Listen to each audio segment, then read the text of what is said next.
하늘의 문을 여소서. 이곳을 주목하소서.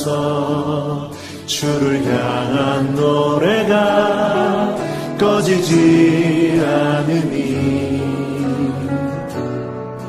하늘을 열고 보소서. 이곳에 임재하소서. 주님을 기다립니다. 기도의 향기가 하늘에 닿으니 주여 임재하여 주소서. 이곳에 오셔서 이곳에 오셔서 이곳에 앉으소서. 이곳에서 드리는 예배를 받으소서. 주님의 이름만이 오직 주의 이름만 이곳에 있습니다.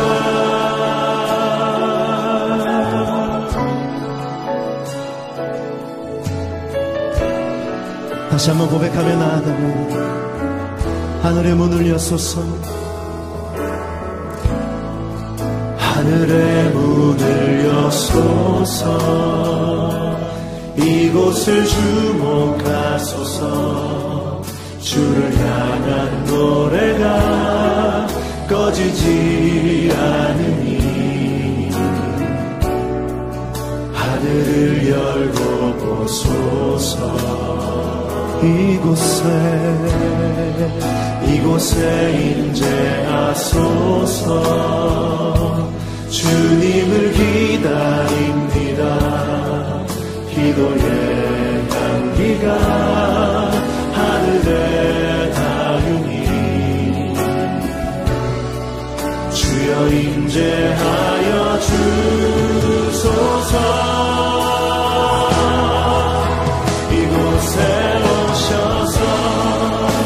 이곳에 앉으소서. 이곳에서 드리는 예배를 받으소서. 주님의 이름만이 오직 주의 이름만 이곳에 오셔서 이곳에 앉으소서. 이곳에서 드리는 예배를 받으소서. 주님의 이름만이 오직 주의 이름만 이곳에 오셔서 이곳에 앉으소서. 이곳에서 드리는 예배를 받으소서.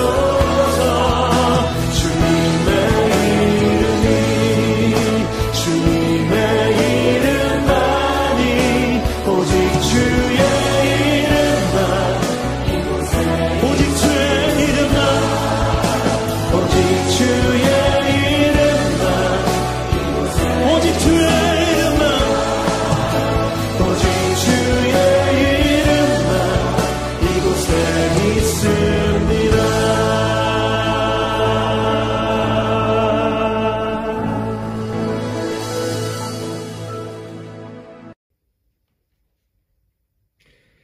하나님 아버지, 사죄의 은총으로 하나님의 자녀가 된 성도들이 오늘 이 자리에 모여 예배를 드립니다.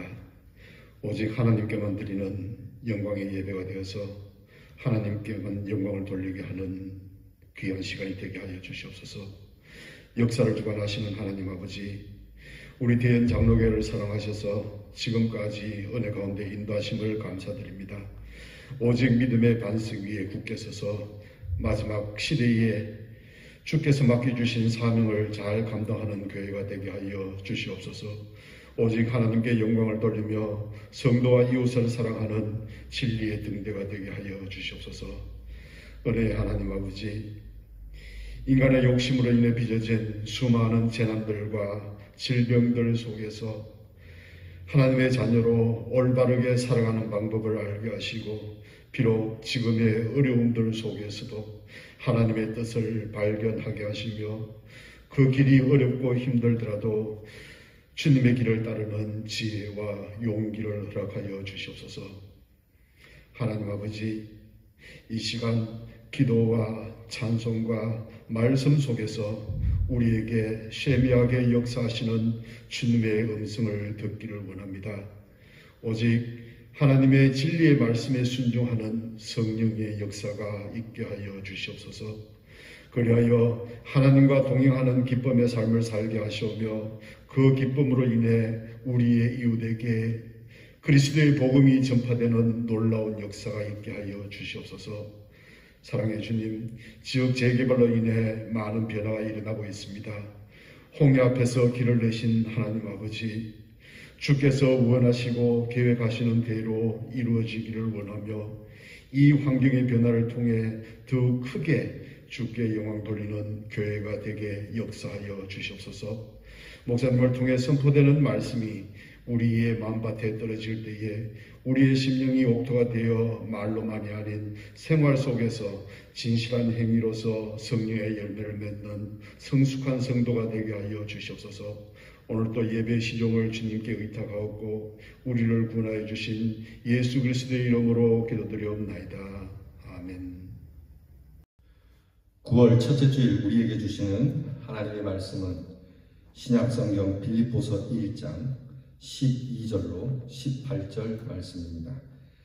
빌립보서 1장 12절로 18절 말씀, 제가 가진 성경은 신약성경 318면에 있습니다. 이제 이 말씀 봉독해 드릴 때에 하나님의 귀한 계시가 여러분과 함께하기를 축복합니다.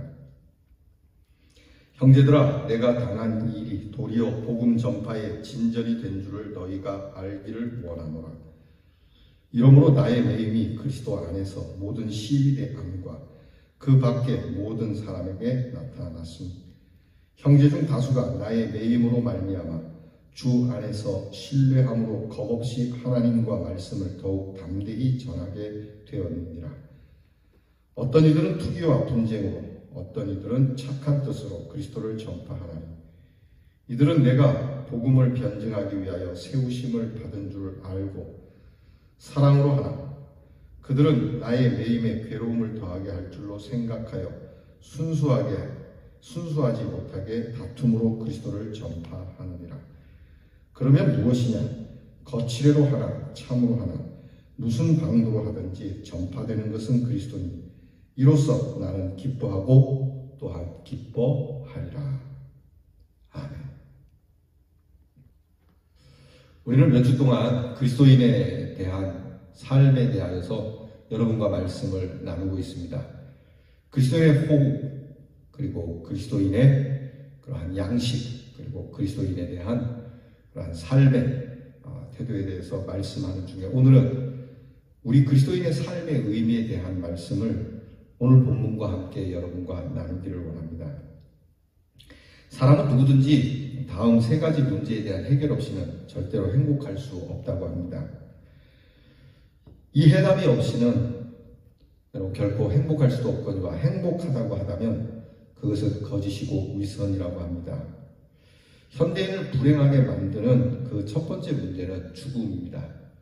죽음에 대한 해답이 없이는 행복할 수 없다는 것이죠. 현대 문명의 수준이 굉장히 높은 수준입니다. 과학도 놀랄 만큼 발전했지만 죽음에 대한 해답을 주지 못하는 이상 그것은 별것이 아닙니다. 우리의 관심사는 바로 죽음에 있기 때문이죠. 죽음의 문제에 대한 분명한 해답, 여러분 우리 그리스도인들에게는 이 답이 있기를 축복합니다. 요즘 코로나로 인해서 이 코로나 하나도 우리가 갑자기 닥치는 이 무서운 질병에 대한 해답을 찾지 못하는 것도 죽음에 대한 답을 찾지 못하는 것과 같고 이것을 해결하는 것도 죽음에 대하여 잠시 유보할 수 있기 때문에 조금이라도 행복할 수는 있지만, 그러나 죽음에 대한 해답이 없이는 우리는 행복할 수 없는 겁니다. 둘째는 양심에 대한 대답입니다.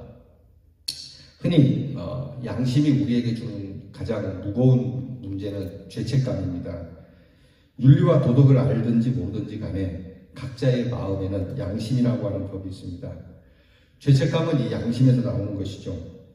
때로는 이 죄책감에 대해서 심리적 현상이라고 해석도 해보고, 사회적 필요라고도 생각해보고, 그리고 필요악이라는 변명도 해보지만, 결과적으로 좋은 일이라고 그렇게 정당화해 보기도 하지만, 어떤 말로 변명해 보아도 우리가 빠져나갈 수 없는 것이 죄책감입니다. 누구 때문에 변명도 해보고, 또 주변에서 괜찮다고 이야기하더라도 내 양심이 나를 찌르는 한은 결코 행복할 수가 없는 것이죠. 그래서 이 죄책감의 문제, 곧 양심의 문제에 대한 바른 해답이 모든 행복의 근본이 되는 겁니다. 세 번째는 허무에 대한 해답입니다. 목적을 이뤘습니다. 열심히 공부하다가 왜 내가 공부를 하지? 라는, 내가 왜 공부를 하는지 모르는 시간을 만날 수 있습니다. 또 열심히 돈을 법니다. 그런데 내가 왜 돈을 벌어야 하지? 내가 살아가고 있습니다. 내가 왜 살아야지? 라고 하는 그것을 모르는 시간에 딱 봉착하게 되면 우리는 허무한 그 시간에 우리의 목적과 가치를 상실하게 되고 의미를 잃어버리게 되죠. 그래서 이 허무함에 대한 나의 해답, 나의 목적과 나의 가치를 바르게 알 때에 우리는 행복할 수가 있다는 것이죠. 요즘은 불확실한 시대라고 말합니다. 요즘처럼 모든 것이 발전해서 앞을 내다볼 수 있는 능력이 뛰어나다라고 말하지만 사실 갈수록 내일을 모르는 법입니다. 오늘 우리가 평안하지만 내일 무슨 일이 닥칠지, 오늘 우리가 잘 살고 있지만 내일은 어떤 일이 닥칠지 아무것도 모르는 겁니다. 예수 믿는 사람도 마찬가지입니다. 우리가 살아가면서 우리에게도 똑같은 이런 문제가 닥칩니다. 그럴 때 우리는 피곤해지는 것이죠. 내가 스스로 선택한 길이고 내가 스스로 가는 길이라면, 내가 다 알고 가는 길이라면 여러분 우리가 행복하겠죠. 그런데 모르기 때문에 우리는 불행한 겁니다. 결국 아느냐 모르냐가 우리의 삶의 행복을 줄 수 있는 겁니다. 가끔 이제 그런 얘기 하지 않습니까? 회사에서 일을 할 때 사장님은 새벽같이 나와서 저녁까지 일해도 피곤치 않은데 사원은 젊어도 그냥 피곤함으로 나오고 피곤함으로 퇴근하는 그런 모습들 보면서 왜 이렇게 할까? 사장님이 건강해서 그럴까? 이런 생각을 하지만 사실은 그게 아닙니다. 사장님은 자기 일을 하니까 덜 피곤한 것이고 사원들은 남의 일을 하니까 피곤한 것이죠. 그러니까 젊어서 그 젊은 사람들이 왜 그러냐라고 사장이 말하지만 모르는 이야기입니다. 사장님께서 입장을 바꿔서 사장님이 사원이 되고 사원이 사장님이 되면 젊으냐 또는 나이가 들었느냐 관계없이 일의 태도는 달라지는 것이죠. 우리는 이걸 알아야 합니다. 똑같은 길이라도 가는 길은 먼 것이고 오는 길은 가깝게 느껴지죠. 군대 갈 때의 길은 멀리 느껴지지만 똑같은 길을 오는데도 제대하고 오는 길은 참 가깝고도 빠르죠. 여러분 이렇게 우리의 체감은 다른 겁니다. 현실 자체에는 차이가 없지만 그러나 알고 가는 길, 자유의지로 가는 길, 그 길은 언제나 힘이 있고 성공적이라는 것을 우리는 알아야 합니다. 성경이 오늘 이 문제를 여러 가지 비유로 말씀해 주고 있습니다. 특별히 사도 바울은 오늘 복음 전도라고 하는 일을 두고 이렇게 피곤함으로 전하는 사람, 순수하지 못하게 전하는 사람이 있는가 하면 기쁨으로 전하는 사람이 있다. 좋은 일이죠. 복음을 전하는 일이 나쁜 일이겠습니까? 좋은 일입니다. 근데 이 좋은 일을 두고도 순수하지 못하게 피곤함으로 전하는 사람이 있는가 하면 비록 불편한 상황에 있어도 기쁨으로 전하는 사람이 있다. 내가 바로 그런 사람이다라고 힘주어 말씀해 주므로 오늘 우리에게 삶의 의미를 더해주는 귀한 말씀이 됩니다. 오늘 본문을 보게 되면 사도 바울은 진짜 예수님의 충성스러운 일꾼이죠. 그에게 소원이 있다면 출세나 명예나 안일한 생활이 아니라 복음을 전하는, 오직 복음을 전하는 이것만이 사도 바울의 진정한 소망이었고 소원이었습니다. 사도 바울은 복음 전파하는 일에 모든 것을 다 쏟아 부은 사람입니다. 요즘같이 매스컴이 발달해서 저처럼 이렇게 매일 영상으로 찍어서라도 하나님의 말씀을 전할 수 있으면 얼마나 좋겠습니까? 근데 그 시대에는 이런 일이 없기 때문에 그저 만나야 하고 또 만나러 가야 하고 이렇게 만나지 않고는 복음을 전할 수 없기에 일일이 다 만나서 복음을 전해야 하는 이 일을 사도 바울은 끊임없이 하나님 앞에 구했고 그렇게 살았던 사람입니다. 사도 바울은 이 복음을 전하기 위해서 정말 하나님 앞에 얼마나 간절하게 엎드렸는지. 하지만 이 일이 때때로는 거절되는 경우도 있지만 거절은 고사하고 복음을 전할 수 없는 감옥에 갇힐 때가 많았습니다. 감옥에 갇히면 복음을 전할 수가 없죠. 마음껏 복음을 외쳐야 할 사람이 외치지도 못하고 여기저기 다니면서 복음을 전해야 할 사람이 전하지도 못하고 쇠사슬에 묶여 있으니 얼마나 답답하겠습니까? 사도 바울이 빌립보에 있을 때에 가이사랴 감옥에 한 2년 동안 갇혀 있었습니다. 정말 복음을 전하고 싶은 사람에게 이 감옥 생활은 답답한 것이죠. 괴로운 시간이죠. 갖은 방법으로 모든 것을 다 동원해서 빨리 하루라도 추억을 해서 복음을 전하고 싶은데 이게 정말 답답할 지경이죠. 이게 안 되니까. 결국 바울은 감옥에 갇혔을 때에 우리가 전에 말씀을 나눈 것처럼 마지막 카드를 내밀죠. 그거는 나는 로마 시민이다. 너희들이 나를 가둘 권리가 없다. 내가 여기에 갇혀 있을 의무가 없다. 이렇게 로마 시민이라고 말함으로 상소함으로써 바울은 로마로 호송되게 됩니다. 로마에 가서 그가 추록을 했느냐? 아닙니다. 로마에 가서도 결국 미결 장기수로서 그냥 감옥에 오래 있게 되다가 결국 로마 감옥에서 숨지게 됩니다. 자, 이 로마 감옥에서 죽기 전에 바울은 빌립보에 있는 교회에 편지를 보내면서 그 편지 서두에 로마 감옥에서 일어나는 일들에 대한 그리고 이 감옥에서 자기가 겪는 일에 대한 이 삶이 있지만 이 삶의 의미를 발견하게 됩니다. 내가 비록 감옥에 있어서 복음을 전하지만 그러나 이 감옥에 있으면서 내가 내 삶의 의미를 알게 됐다는 것이죠. 깨닫게 됐다는 것이죠. 알고 가게 됐다는 것이죠. 우리가 아는 대로 이 일은 바울에게 있어서 정말 세상 끝까지 복음이 전해지게 되기를 바라는 이 바울의 소원이 이루어지고 있음을 알게 됩니다. 그리고 아직 이루어지지 않지만 보게 됩니다. 그러니까 자기의 소원이 갇혀있다고 멈춰진 것이 아니라 이것을 통해서 더 진보되고 있다는 것을 깨닫게 되는 그 순간 그는 감옥생활이 결코 슬프지 않고 오히려 기쁨이 된다라고 오늘 성경에서는 말씀하는 겁니다. 사도 바울은 자신이 당하는 불합리한 일을 통해서 귀한 진리를 깨닫고 있는 거죠.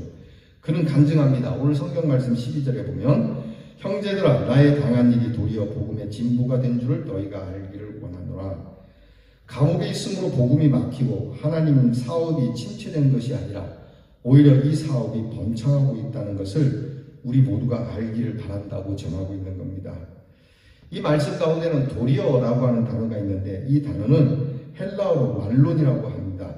이 말론이라고 하는 단어는 굉장히 중요한 뜻을 갖고 있는데 미리 내가 예상했던 것과는 반대의 결과를 말하는 겁니다. 나는 이렇게 생각했어. 그런데 도리어, 말론 이 말은 나는 이렇게 생각하고 나는 이렇게 예상했지만 이 예상을 완전히 뒤집어 엎어버리는 이야기가 나온다는 뜻입니다.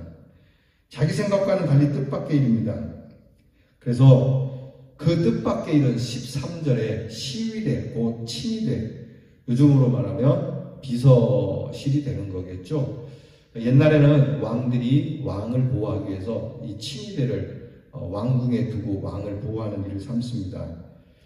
옛날에 왕들이 누구를 믿고 왕권을 행사하겠습니까? 도처에 반란의 여지도 있고 그러니까 왕이 왕권을 강화하려면 왕을 지키는 무사들이 강해야 하고 많아야 하죠. 그래야 왕권을 제대로 행할 수 있는 것이죠. 그래서 이 시위대의 규모를 그 당시에 바울이 있었던 로마 시대의 시위대 규모를 보면 아우구스투스라고 하는 황제는 그 팔라티누스 언덕에 자기 궁전을 위해서 무려 1만 명의 근위대를 두었다고 합니다. 왕들은 예외 없이 병사들에게 이 근위대에게는 또 특별한 권세를 줍니다. 또 큰 영광을 주고 즐거운 마음으로 왕에게 충성을 다하도록 그렇게 보호해주고 권력을 주어서 왕의 권력을 지켜나갔다는 겁니다. 이 병사들 가운데는 좋은 출신만 있는 게 아니라 노예 출신도 있고 또 그리고 다른 나라에서 온 사람들도 있습니다. 로마 사람들 입장에서 볼 때는 이방 사람들도 많았죠. 하지만 이 시위대는 12년 동안 시위대 근무를 하게 되면 병역을 마칠 때 누구나 할 것 없이 로마 시민권을 주게 됩니다. 뿐만 아니라 250파운드라고 하는 엄청난 양의 금을 주는 하사를 하죠. 그렇기 때문에 이 근위대는 충성을 안 할 수가 없는 것이죠. 예를 들어서 여러분, 우리가 지금 병역의 의무로 많이 이르는데 빠져나가는 젊은이들도 있고 그렇지 않습니까? 할 수만 있으면 군대 안 가려고 하지 않습니까? 근데 군대를 갔다 오면 제대할 때 1억 원씩 준다 또는 3억 원 준다 이렇게 얘기를 하면 문제가 달라지지 않겠습니까? 그러니까 그렇게 근위대, 시위대를 경영을 한 것이죠.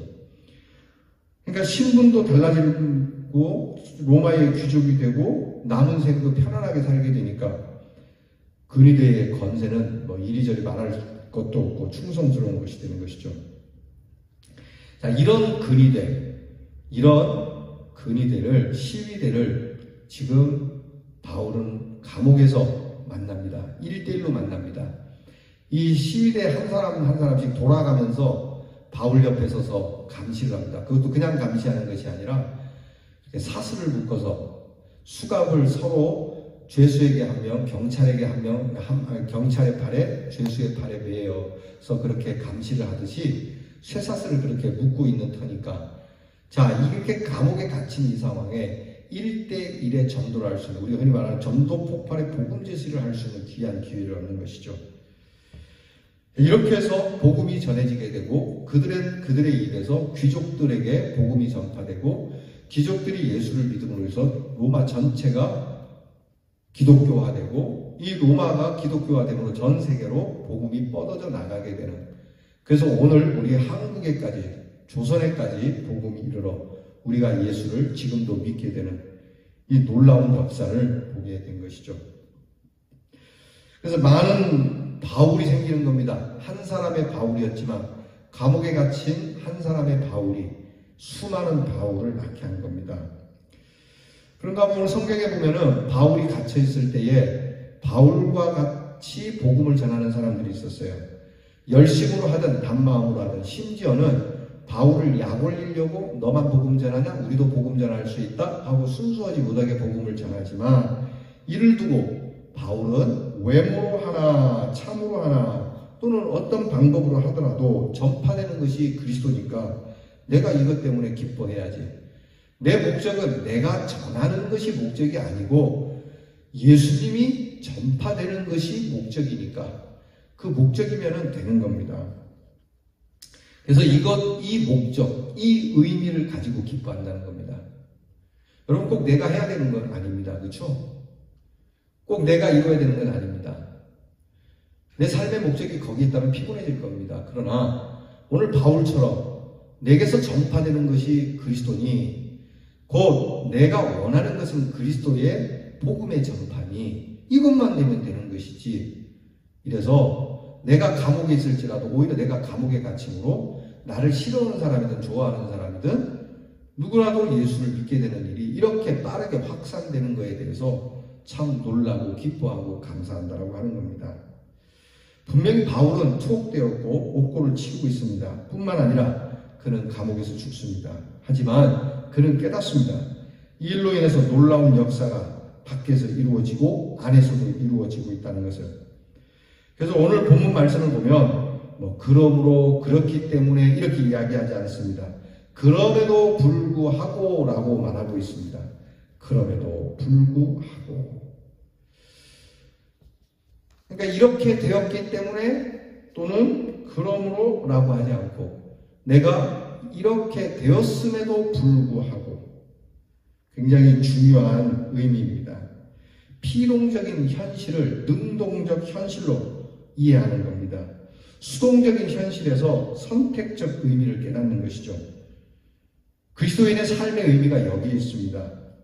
사도행전 8장을 보면 예루살렘에 있는 교회와 교인들이 핍박을 받아서 사방에 흩어지는 스데반의 사건과 그리고 야고보 사제에 대한 엄청난 박해를 통해서 교회가 파산이 되고 다 도망가는 사건이지만 그 흩어진 성도들이 두루 복음을 전한다는 말씀이 있습니다. 흩어질 때는 우리가 박해를 받으니까 흩어진다고 생각을 했습니다. 흩어지는 이유를 몰랐습니다. 그런데 이 고난을 왜 당해야 하는지, 왜 정처 없이 흩어져야 되고 강제로 흩어져야 되는지 몰랐지만 이제는 능동적으로 복음을 이해합니다. 아, 이렇게 함으로 복음이 사방으로 전파되는구나. 여러분, 신세 타령이나 팔자 타령을 하며 평생을 살아왔습니까? 그렇다면 생각을 멈추시고 이제는 피동적이고 억압적인 생각에서 벗어나서 내가 당한 이 일이 도리어 복음의 진보가 되었다고 능동적으로 생각할 겁니다. 우리는 결코 그리스도인들은 운명에 맡겨서 하는 존재들이 아닙니다. 그럴 운명이었어. 하나님께서는 몇 살까지 살라고 딱 정해놓으셔서 그런 거 아닙니다. 여러분, 운명이라고 말하지 마십시오. 그리스도인들은 사명 안에 살고 사명 안에 죽는 겁니다. 하나님께서 나를 통하여 이루시고자 하시는 일을 이루시기까지 우리의 생명은 보존되는 것입니다. 이 사명을 받은 자는 그저 사명에 충성할 뿐 내가 몇 살까지 살까 점칠 필요 없습니다. 내가 무슨 일이 잘 될까 그렇게 구할 일이 아닙니다. 모든 일 속에서 나는 어려운 일과 힘든 일, 수동적이고 피동적인 일이지만 여기에서 능동적이고 창조적인 의미를 찾는 것이 그리스도입니다. 그렇기 때문에 그리스도인들의 생은 결코 헛되지 않습니다.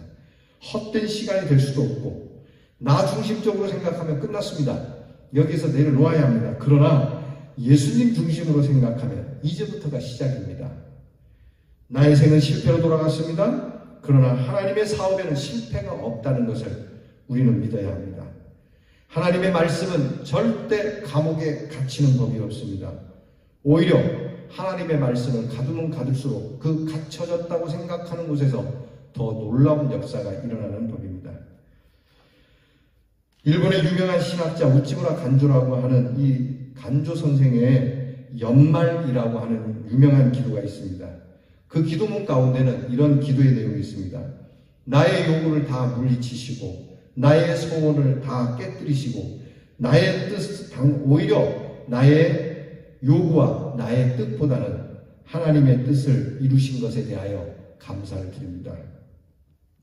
만일 그 소원이 이루어졌다면 나는 거만해지고 밉살스러운 사람이 되어 하나님과 사람 앞에 아무 소용도 없는 존재가 되었을 것이기 때문입니다. 여러분은 어떤 소원이 있습니까? 눈을 감고 한번 생각을 해보시죠. 만일 그 소원이 그대로 이루어졌다면 여러분은 어떤 사람이 되어 있을 것 같습니까? 바로 여기에 문제가 있습니다. 내 뜻은 다 끝났고 내 욕망은 묵살되었습니다. 분명히 실패입니다. 그러나 하나님께서는 그 실패를 통하여 하나님의 뜻을 이루시는 분입니다.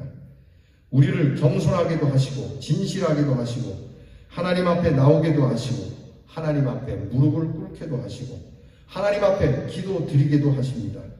온유하고 겸손한 사람으로 만드십니다. 나아가 우리는 하나님의 말씀을 땅끝까지 전하는 데에 소중하게 쓰임을 받게 됩니다. 그렇다면 우리가 오늘 어떻게 해야만 하나님께서 내게 주신 뜻을 알 수 있겠습니까? 우선 나 자신을 부정해야 합니다. 나의 욕망이나 나의 안위나 나의 명예를 싹 지워버리고 나를 부정할 때에 비로소 내 생의 의미를 깨닫게 된다는 걸 잊지 말아야 합니다. 나 중심적인 생각에서 하나님 중심으로 생각을 바꾸어야 합니다. 내 사업 중심에서 하나님의 선교적 사업을 중심으로 여러분의 차원을 바꿔야 합니다. 내 방법을 버리고 하나님의 방법을 선택해 보시기 바랍니다. 나아가 오늘만 생각하지 말고 하나님의 손 안에 있는 저 미래를 생각해 보시기 바랍니다. 하나님께서는 크고 놀라운 역사를 오늘도 이루어 가고 계십니다. 하나님의 큰 뜻과 경륜을 알 때에 비로소 우리는 새로운 간증을 하게 될 겁니다. 사도 바울은 말합니다. 형제들아, 나의 당한 일이 도리어 복음의 진보가 된 줄을 너희가 알기를 원하노라.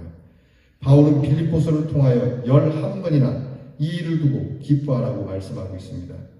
그는 자신이 당한 일의 귀한 의미를 알고 있는 거죠. 그러므로 하나님의 뜻 안에 있는 선교적인 의미, 소망의 의미, 그 경륜의 의미를 알고 말하는 이 바울의 귀한 고백을 우리가 듣고 그가 기뻐했고 나아가 다른 사람들에게 기뻐하라고 호소할 수 있는 이 믿음 이대로 우리가 받아야 할 것입니다. 오늘 여러분들에게 이해할 수 없는 삶에 여러 어려운 일 있을지라도 오히려 그 문제를 두고 우리는 이와 같이 선포해야 됩니다. 이 일 가운데 하나님의 귀한 뜻을 네가 알기를 원하노라. 기도하겠습니다. 하나님, 우리는 몰라도 너무 모르기에 우리의 삶에 무슨 의미가 있겠느냐고, 또 이 일에 대한 의미를 모르기에 원망하고 불평하고 양심의 가책을 받기도 하고 이렇게 인생이 끝나게 되는 허무함 가운데 빠져들 때가 있죠. 오늘 성경 말씀을 통해서 비록 감옥에 갇혀 있어도 복음의 진보가 되는 것을 알게 된 바울처럼 오늘 우리들에게 어려운 일들도 하나님의 깊으신 뜻과 경륜이 있음을 믿고 내 삶에 실패는 있을지 모르나 나를 붙드시는 하나님에게는 실패가 없음을 믿어 적어도 이 한 가지만을 믿고 나를 구원하신 주님의 십자가를 붙들고 모든 일 가운데 있는 이 귀한 하나님의 뜻을 알기를 원한다는 이 믿음으로 승리하는 대연의 성도들이 되게 해 주시옵소서. 예수님 이름으로 기도하오.